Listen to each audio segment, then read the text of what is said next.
My first poem is called In Memoriam. 2 Sundays ago was the anniversary of the Nova Scotia tragedy in which 22 people were killed by a mad gunman. And it hit us close to home because one of the women that was killed was like a second mother to our son-in-law and his best friend's mother. So this is called In Memoriam. I wrote it a year ago, April 22nd. Sunday, April 19th, a week after Easter Day. It's a lovely spring morning in Wentworth, Nova Scotia. A great time for a walk, despite this being mid-COVID time, so no walking with a friend or neighbor. It's quiet, peaceful. Traffic noise is stilled, a day to just breathe the fresh air, feel the warm sun, hear the birds' songs, feet following a familiar path. This is an everyday day until the silence, the peace, the walk, the life are ended by a crazed killer's bullet. Neighbors too are walking, a couple who on a hunch take a different route this time, a path through sheltering trees leading to the river. They hear the shot and wonder at this sound so out of place. Later, they're told that if they'd not followed their morning hunch, they too would probably be dead. Why? How could such a horror happen here on an everyday spring Sunday morning? 2 days later, the death toll has reached 22, and a grieving son is making his arduous journey home from Whitehorse in the Yukon, a dangerous journey with so many unknowns and COVID a constant threat. It is said that time eases grief, but I wonder if there can possibly be enough time to ease this grief, to mend these broken hearts, these countless broken hearts from Nova Scotia all across this land. Shockingly, surreally, life goes on as if oblivious to its deep wound. The sun is shining, traffic noise is low, birds are singing. Just another beautiful spring day in Nova Scotia. People hesitate before they step outside.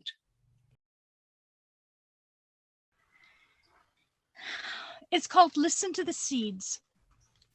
It's from my chapbook, Open to Mystery.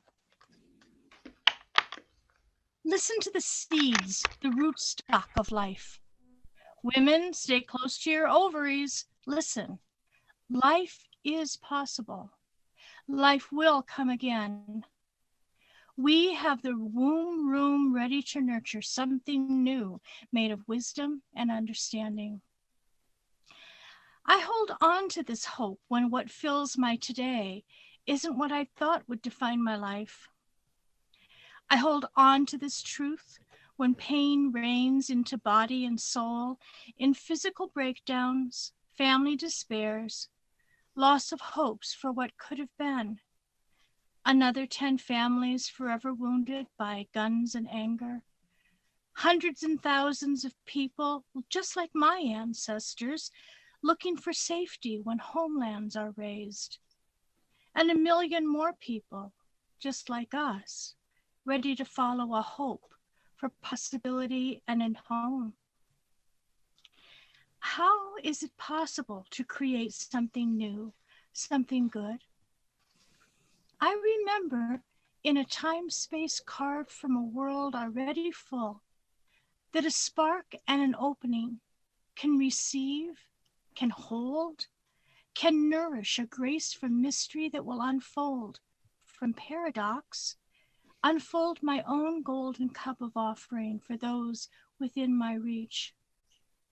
And my reach, your reach, can extend, branch off, grow with what is already here, fire, water, earth, and air, until the eggs of new life are ready to open into singing birds of hope, freedom, and surprising new life.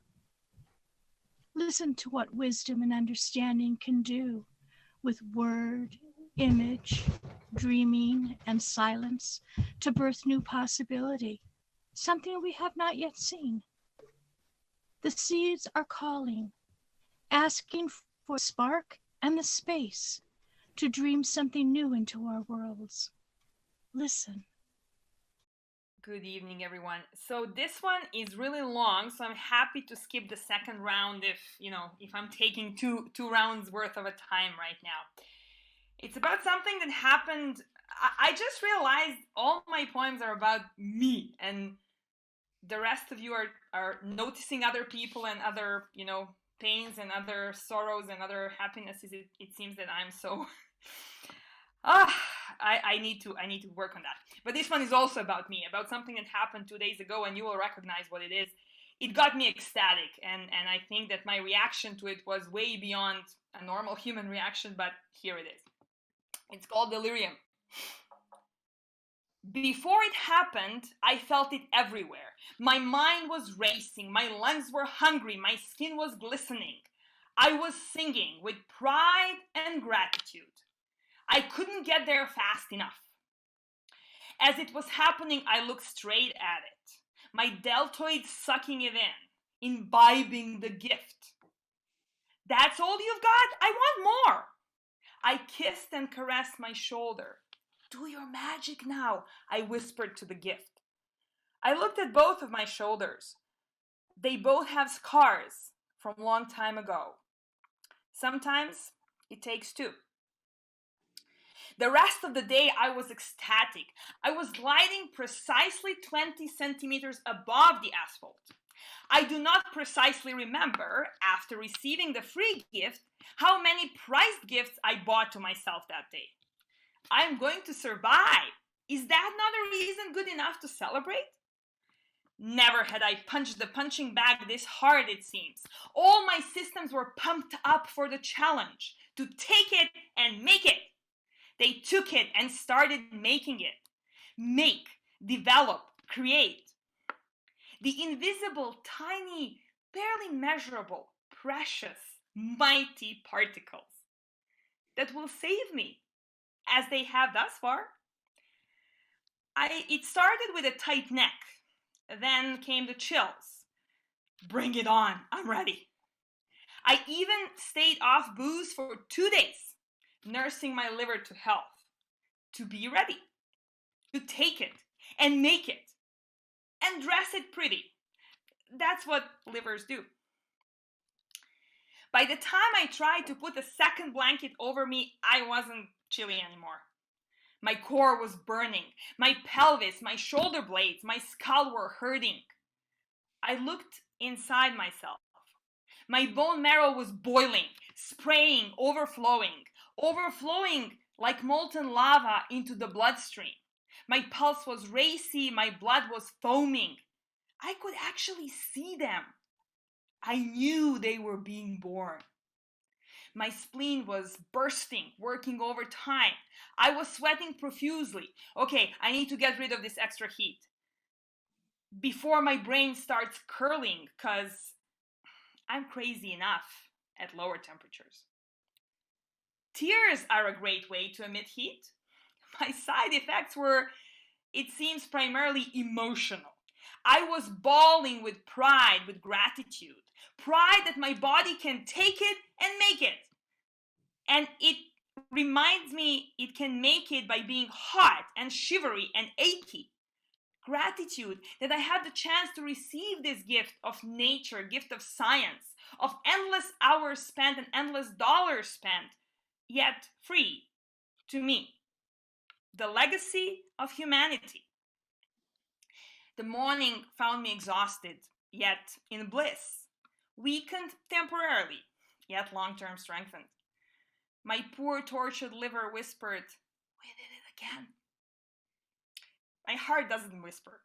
It shouted, "Yeah, those lymphocytes wouldn't get very far if I weren't pumping blood like nuts." My kidneys, they didn't say anything. They just peed every byproduct that wasn't needed anymore.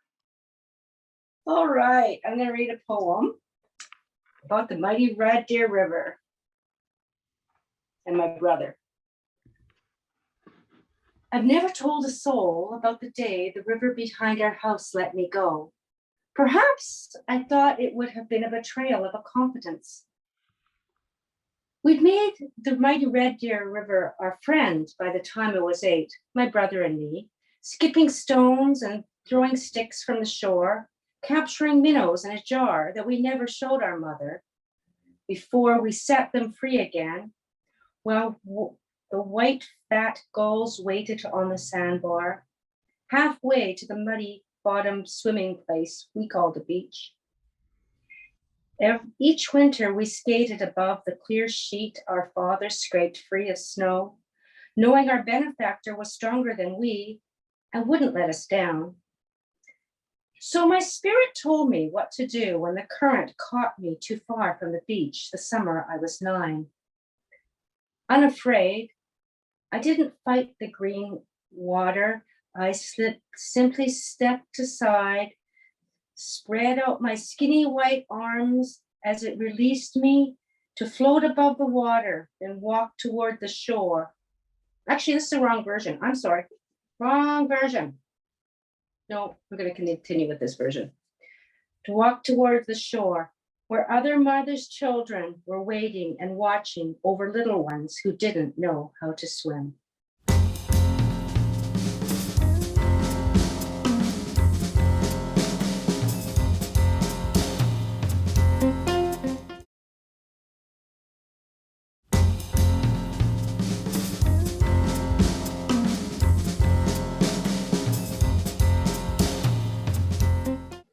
It's called creating. Once I learned the technique, it's like my hands had a mind of their own. It's meditative. My mom watches me from her picture that leans against a drawing of my partner and I. She was always in awe of my sisters and I, as if she couldn't believe we came from her. I imagine what she would think of my creations, my beading, and how it relates to our culture. Maybe this could have been a hobby that she could have picked up. I still ache for you to be here. And then this is the picture of my mom. Once upon a time, there was a little girl, brown hair, brown eyes, brown skin, but a colorful mind. Pretty little curls, and she was a little thin, but somehow she was shamed for her height, her weight, and her non-existent curves. She was told to cover up at age 10. She was told to lower her voice. She was told that wearing perfume is a sin. She was told what to do, and she had no other choice but to follow the rules. She didn't really understand at first. She thought her mom would at least have her back. She thought she could run to her dad. She thought she didn't have it bad. Now, she stayed in denial for years until all of a sudden she's 16, getting ready to graduate high school and also get married. Summer 2K17 was happening soon and everything was going to change. Stuck between picking out universities and wedding dresses, venues and dorms or apartments, it was all too much. It was all too strange. She was so afraid of being judged, so afraid of being touched, so afraid of her innocence being crushed. Somehow, she knew none of that stuff was for her own good, like her family claimed. Somehow, she knew it would have been worse if she had stayed. So she suffocated for another year until college started and someone told her, it's time to be present, time to be here. All of a sudden, she was able to see. Her eyes opened up a little and her vision was becoming clear. She sees a mirror and decides to take a look, decides that it's time to see herself, her hair, her skin, her eyes. And so she stands in front of this mirror and stares. She zones out into a different dimension of her thoughts and she's trying to make sense of things. She doesn't know where to begin. All the things she saw, all the things she wants, she saw in her wild mind, in her imagination. It was so real and raw. She had to remind herself she's not high. And in no particular order, this is what her eyes saw. Colors, nature, love, sanity, and pretty much anything hippies stand for. She's now in her 20s, and still some of these images are blurry, but that's only because she spent so much time looking at a screen, doing homework or watching reels, killing time until it's time to find some time and do something useful. But then her depression gets in the way, then she doesn't know what to say, then her anxiety creeps in, tells her that overthinking, overeating, and overfeeling is okay. She's been like that for a year now. It's super sad. She was a happy child. She was curious, adventurous, fearless, asked a lot of questions. Fast forward to today, she's asking herself, how?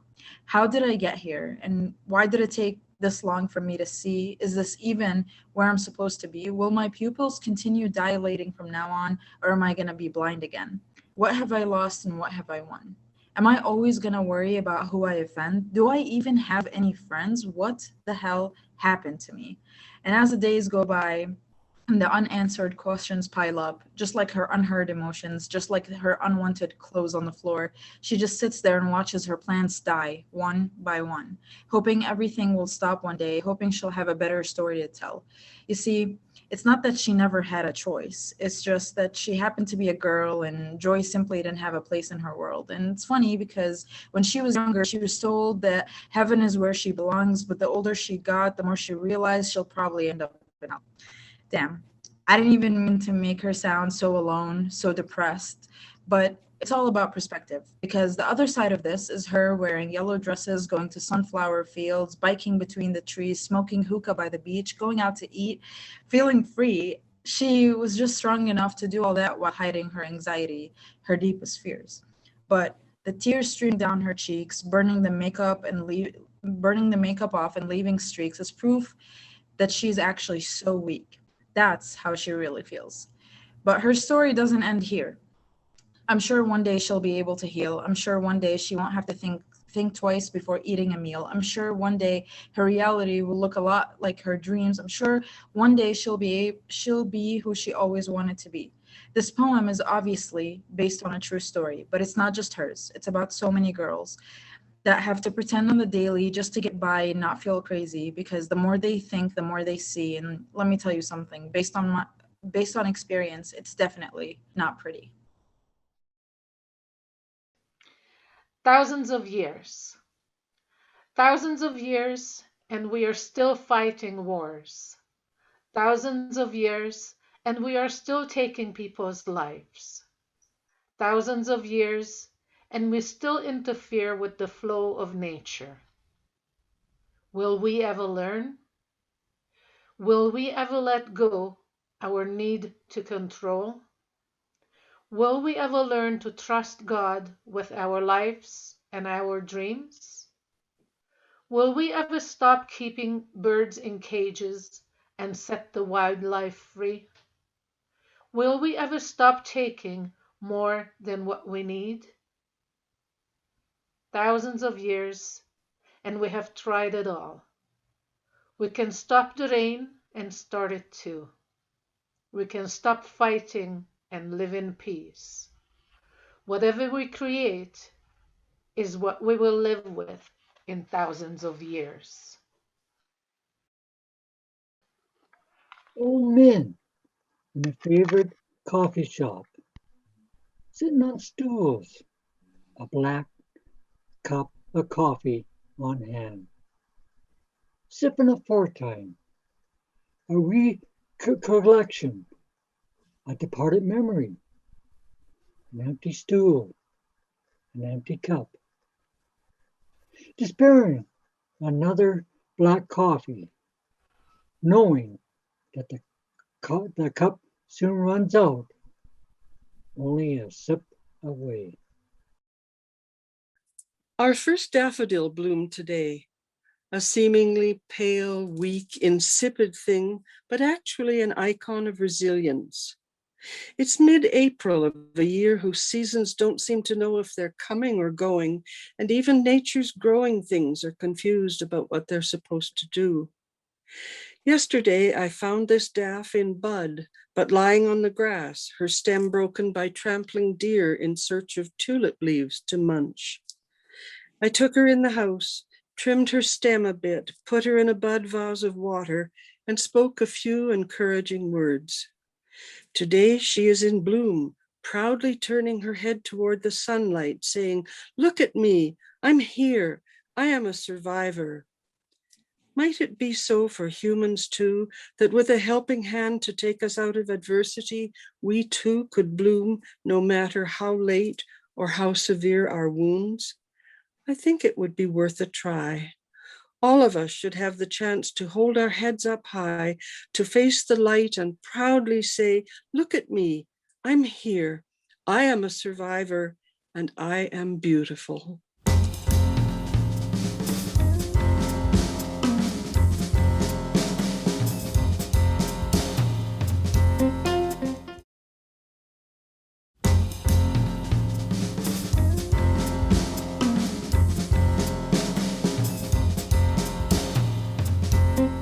So this one is called The First Step Between Nothing and Something.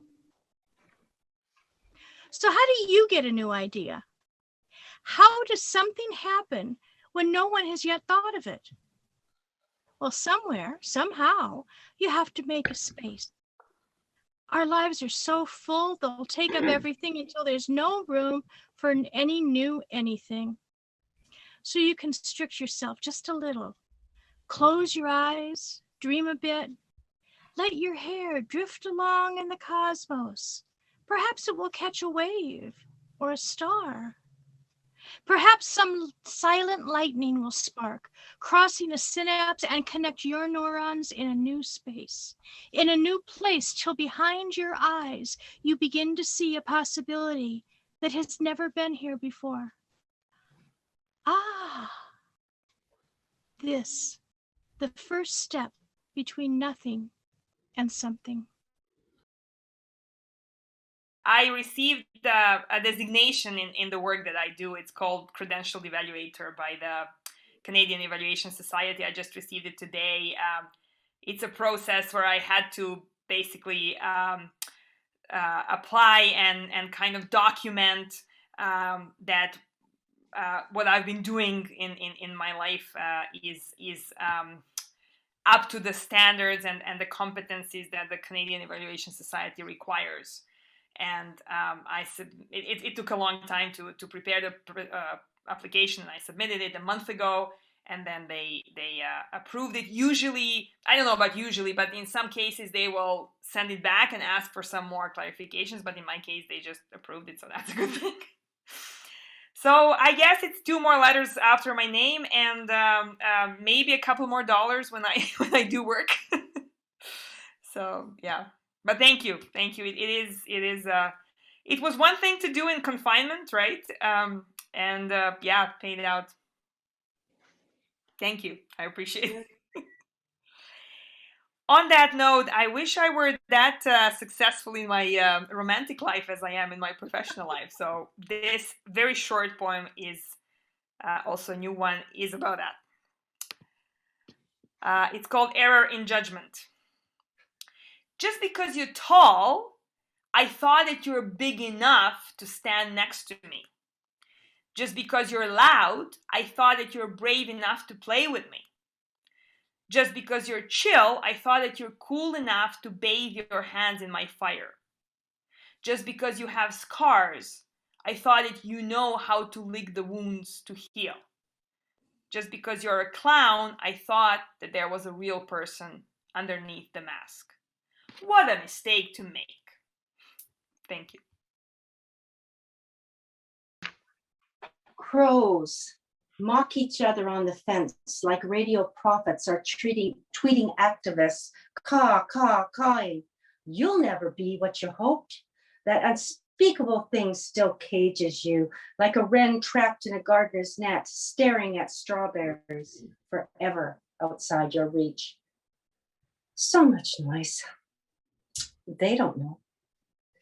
Since the day the wind singing set elf leaves dancing like puppies set free in a park, I've climbed over cactusy hills, picking my own wild berries. I wrap myself in a white wool coat to hike to the river when the snowflakes fly, and I dance through the winter like young coyotes do, boundless. This one's like not finished, but it's okay. I don't mind sharing it because I always have more ideas every time like I read things out loud too. So it has no name. I'm still learning how to rest. I have to tether myself down first. I visualize roots growing from my feet, twisting and turning down into the earth, breathing in through my nose, picturing it, the air and the molecules falling, traveling to my lungs, feeling my belly and chest rise as the air takes space in my body. I hold it there, parting my lips and allowing my breath, my warm breath, to slowly escape.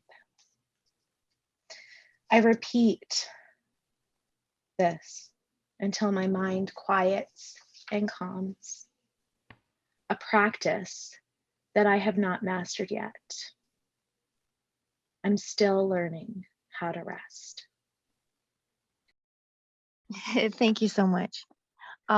It's called Unspoken Truce, and it's based on family relationships in general, the tensions that could be in a home between the characters I chose were a mother and a son.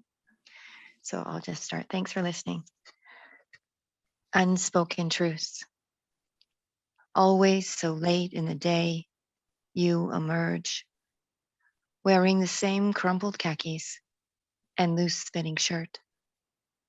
While you stagger through a sun-filled room, eyes shielded by dark glasses, I wait, spine straight in chair. But your spirit doesn't rise. Cutting words don't flow from your lips. Only a low sigh, followed by, "Not today, Mom." And so we sit and drink coffee on opposite sides of thick walnut, an unspoken truce between us, an unnatural quiet settling in. This is a poem I read in response to a friend asking on Facebook how much vodka you need to put in scrambled eggs. I cannot mention her name, but it's called Scrambled Eggs COVID Style, to a friend I cannot name. Wake up in the morning haze, wondering where the heck you are. Realize you have lived here for a few decades with some guy called your husband. Dream of scrambled eggs for breakfast. Fight the headache. Wish someone would deliver and find out that nobody does. Wobble to the kitchen. Find fridge in the morning and in the mist of a morning halo. Remove eggs from egg carton. Have a shot of vodka. Pour some for husband. Say, "I love to see you in your PJs." Where are your PJs? Oh, baby, you look better without PJs. Have another shot of vodka. Pour oil in frying pan. Heat oil. Whip eggs. Pour eggs into frying pan. Look at hubby with lust and admiration. Have another shot of vodka. Appreciate his manhood. Kiss him when he approaches you. Have another shot of vodka. Rip your clothes off. Play hard to catch running around the backyard in your birthday suit. Land on the swing laughing. Let hubby fall right on top of you. Cover up with a blanket, pretending it is your teenage kid having fun. Have another shot of vodka. Sing Vodkalooya or whatever inspires you. Ignore smoke coming from the kitchen. Enjoy the moment with him. Remember, you only live once. Wonder about the sirens and why they sound so close. See cute firemen coming to backyard. Pretend you are not nude. Find cover quickly. Control the urge to pinch firemen's butts or ask them to take coveralls off for a photo op. Explain to firemen about the charcoal food in the frying pan. Try to ignore all this happened. Deny it happened when confronted. Blame COVID if no one believes you.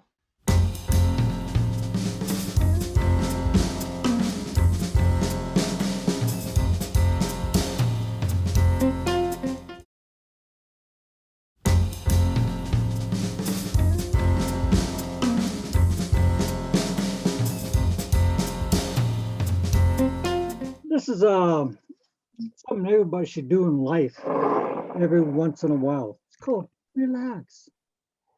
Picture oneself having tea with the fishermen, sipping tea off the ocean breeze, sitting on a wooden stairs by the shoreline, watching a cat walking gently across the porch railing, birds chattering at each other on the telephone lines, boats sailing passionately, the sails waving in the breeze, relaxing on a current of fresh air, deep in thoughts, so free from life as it is. Just wrote it at Easter. Sorry, I have to lower the tone a bit here. It's called My Eyes Are Heavy. My eyes are heavy with tears that will not flow. They sting, they burn in constant recognition of so much pain, so much suffering in this poor world. I look for comfort in the beauty of music, of art, in the poet's words, and in the signs of springtime's greening renewal and the songs of returning birds. My heart is somewhat eased, but still, my eyes are heavy. What will it take for the dam holding these tears in check to break? I fear that I might drown if once the floodgates open, but my eyes are heavy with tears that will not flow.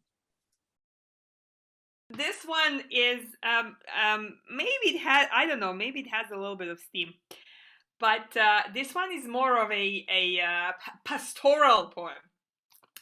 But it is in line with the beer poems, and I have to say, even though I didn't even send my poem, similarly to who was that earlier today that said if I got my ass in gear and sent it, I would have probably been rejected. That's my case too, but I didn't even send it. I think, I mean, I am glad that we have all embraced the beer poetry that I've been trying to kind of, promote. So that's awesome. So this poem actually is about one of my beer trips. So you guys know that I've traveled to all corners of Alberta as well as a little bit in Saskatchewan and BC tasting beer. So this is one of these poems or a poem from one of these trips. It's really written as a story more than a poem, so that's why I don't read it very often. I think I maybe read it once at the Owl Poetry. And it's about my trip to Saskatchewan. It's called One Weekend in Saskatchewan. I saw amazing badlands just after Donalda. I saw a horse in pajamas. I saw several baby calves suckling on their mama cows, so cute. In Edgerton, while sitting in a saddle, wearing very short skirt, I had the best English bitter ale in the middle of the Canadian prairies. I did not get a speeding ticket. I met my favorite Calgary comic in Saskatoon. At Saskatoon's best craft brewery, I met a bartender / actor, as they go, who will be playing in Christmas Carol at the Edmonton Citadel that winter. At a speakeasy brew pub, I met a former manager from Sobeys in Edmonton. We once had a dispute over a moldy yogurt. He gave me an intel on the department store giveaway. The next day, I got a free lipstick on a National Lipstick Day called Cyber, in reality Gothic color. I did not get a ticket for Shakespeare on the Saskatchewan. I did not get a ticket to the Prairie Lily Cruise. I had the best lemon pie ever in Manitou Beach. I did not have a swim in the Manitou Lake. Too many seagulls and kids.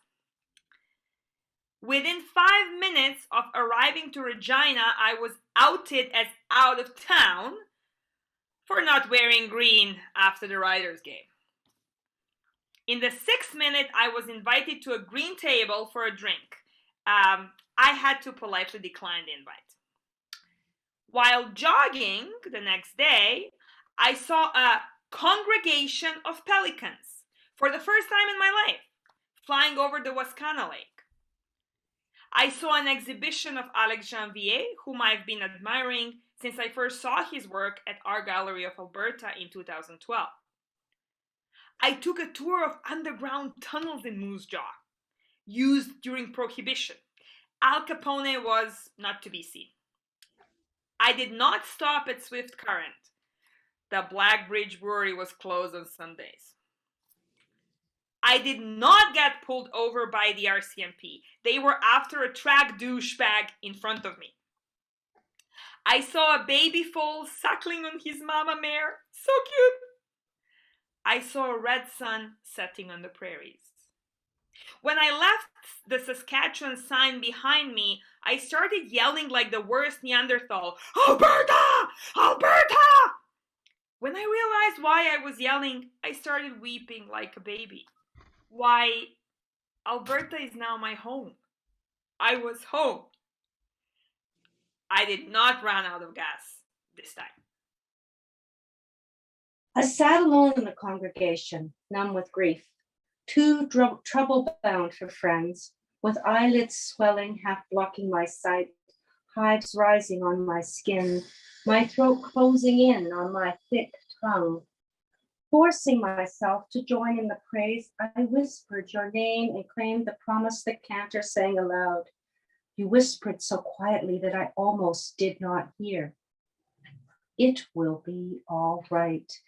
You wrapped the piece around me tightly as a mother binds her crying child, carried me home to rest a while before you sent a neighbor to my door, who knew it was loss, not sin, that made me sick, sipped tea with me and gathered me and guided me through the maze of theft-born poverty.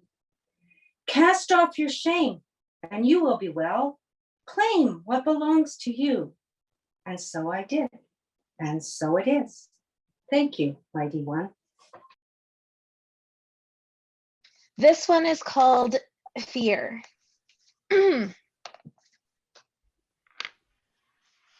I no longer have the fear that I'm not good enough. I used to fear that I was not worth it, that I was not worth getting sober for, that my feelings didn't matter, that I could never amount to anything. I mean, look at my mother. I used to fear that I was disposable. What did I have to offer?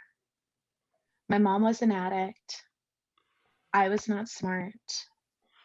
My father could be impossible in many ways. I mean, what am I supposed to say? When I tried to help him, he pushed me away. I, his daughter, who did everything he asked, who constantly dealt with my mother when he couldn't, who had to coach him on so many steps of the way, just tossed away, disposable, not needed, not important, not loved. That was my fear. But you know what? It was never about me. That was them. I am the one who chooses my beliefs. This poem is called I'm Hungry. It was published on an ex-poetry or an ex-hunger poetry site relating to child hunger. And it's about children who are hungry in the classroom. I'm hungry. The words aren't spoken. They're said through eyes that watch others eat, longing for a carrot, piece of apple, potato chip. Alone by choice they sit, gulp water, devour bread, without protein, always craving more. To hide envy, they fidget in desks, search backpacks, while waiting for recess to begin.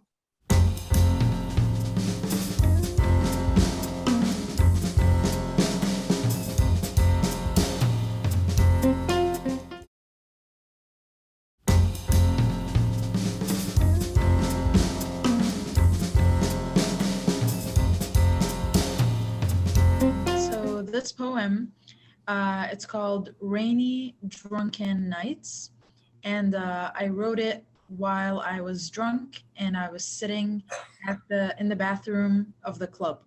I sat down on the floor and I pulled out my phone and I started writing a poem. So I was drunk out of my mind writing on my phone. So I put on a dress, makeup, heels, and whatever else to hide my distress. I grabbed the first drink, the second, the third, the fourth, and you're still on my damn mind. I drink some more, and at this point, there are no feelings I can hide. I'm now crying my heart out, telling strangers I love them, hoping I'll magically see you in the middle of this sweaty crowd. Someone yells shots, and I start walking. We're all lined up nicely, taking these shots. 1, 2, 3, 8. The night is getting tiring. I don't know where to pass out. I look for my friends, but I can't see. My vision is compromised. I feel a touch on my waist. I gag in my mouth. Unless it's a girl, then that's okay. Anyway, I love you, man. You told me you admired that I was young, that I was full of life, that you loved my smile, that I have all the time to figure it out and eventually shine like I was meant to do all along. But here you are, one lie after the other, stripping me off my youth, telling me you want more than one wife, telling me you love me like it's true, cutting deeper and deeper into my heart, taking away my life. Why? I was a young fetish. You were jealous, envious, super serious. Why? Who hurt you? And actually, I should just ask, what the did I do? Why am I the one who has to die? Wasn't that your wish? Or do you just want to kill me off because you're scared of death? Hey man, at the end of the day, I lived, I loved, I studied, I partied, I ate, I slept, and so many other verbs that you did too, but none of them actually meant anything to you. So you wanted my story to have I died in it. Like, who does this to someone that's supposedly precious? Anyway, this is why I drink. It's fun. I get to forget for a while. It is unbearably hot today. I wish I could turn the heat down. The land is dry and sun-parched. It hadn't rained for weeks. Sweat is running down my face as I stand in front of the barbecue. I am glad I made the salads and did most of the prepping in the morning when it was still fairly cool. I wish I was back at the river swimming, But it's time for dinner, and it's hard to say no to hungry eyes looking at me, waiting for the food. I keep telling myself I can do this even if I'm drenched in sweat. I can do this, I can do this, I can do this. I am tempted to hose myself off to cool off, but that usually ends up in a water fight, and it's better to avoid that now. My mouth and throat are dry, and water just doesn't do the trick quenching my insatiable thirst anymore. So I do the only thing that makes sense in this heat. I hurry to the door with my eyes still on the food and say, "Can someone bring me a cold sangria, please?" Wash your hands. I'm sitting here, enclosed under the sun, afternoon French kiss, where tires are freewheeling the cement and people that are unconsciously offended pump their gas pedal to feel powerful. My pedal bike is wounded, needs more transfer design tar. The collection of the city west became a grandiose statement for its complete stare. My orange and yellow said Sunday BMX did it too. The arm pedal slid off the greased bearing like someone had pushed its weight completely and it's behaved with a different direction. These bikes are all I have for transformation and transportation. I beg with my cares under the city, lights, gloom and zoom. You know what? Batteries don't last for a lifetime. The Energizer Bunny could have been traded off for a MacBook reference. Once upon a time, 3 days ago, a friend said to me the ref. What he really meant was, you know who shouts in the clouds. Across the 7-lane road sits an empire where a truck is unloading 8x8 vrooms, just as a semi squashes every sound as it passes its freight along the walls of the curb. A 90-year-old woman passes by the light and subway, walking her 2 minion dogs. Walking down 3rd Avenue with bike tire flat, grit and determination in the sun I have to show. This is a feature of the human condition. Gentleman said, would you like a ride to bike place? I noticed you downtown waiting for a bus with flat tire. Aston Cycle is close. I really appreciate it. It's okay. I arrived. Young lad said phone's been ringing nonstop. I was like, ha ha ha, hello, hello, hi. Might as well send emojis through the line. He laughed graciously. The valve stem replaced. The liquid in install. Gregory, if the guy has tubes and stainless rims, 25 for each tire.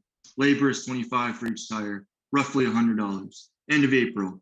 Let me get into the shop. See if I can get you a better day, okay? Ray Lee, hot rod with dripping spokes. Isn't that what you have right now in Norcal, right? We were looking for the cruisers. You okay, man? Just waiting. Looking up, yes, sir. Pull it out, mom. I'm going to try, yes. Lift your foot up, mom. Match the mountain bike with the Dutch bike. I'd like mango, please. What is it? $7.50. I do have one mango. I'm going to grab the catalog to show you the color. $43.95. Thanks, Matt, I appreciate it. I don't have Staples. I said I'll just call Staples. He laughed loudly. That was pretty funny. I said I'd try to be. Like you guys being accommodating. My humor acts like a dress shirt, a one-day accommodation. I'm sitting here writing. The writing looks up from my eyes. I acknowledge people in their economy visits here in Penny's place. I'll look up and see this woman with sweatpants around her waist, carrying one bagel plastic bag and scrounging at it. She's caught up in only food. Then there's everyone else surrounding, including myself. This vantage point, please have courage.